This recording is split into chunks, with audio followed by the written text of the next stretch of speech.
Welcome to the Genius Factory. Enjoy the video. In this video, I will show you how to make a landing page in Canva, step by step. First, open Canva and decide if you want to start with a pre-designed template or a blank canvas. Think about your landing page's main goal and who you want to reach.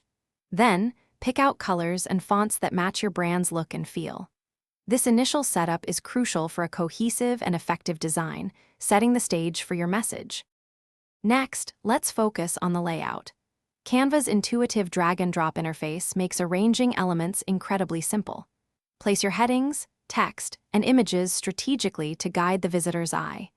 Remember to include one very clear call to action, like a button, positioned where it's easily seen. A well-organized layout ensures your message is understood quickly, encouraging visitors to take the desired next step.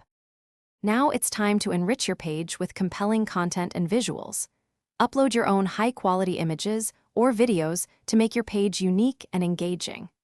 Craft headlines that grab attention and write concise body copy that clearly communicates your value proposition. Don't forget to add interactive elements, such as buttons linking to another page or a simple contact form, to encourage visitor interaction and lead capture. Finally, it's time to review, optimize, and publish your masterpiece. Always preview your landing page on various devices, like a desktop computer and a mobile phone, to ensure it looks great everywhere. Double-check that all your links and interactive elements are working perfectly. Once everything is flawless, hit that Publish button and share your new landing page with your audience. You've successfully created a professional landing page. Thanks for watching. If you found this helpful, don't forget to like and subscribe.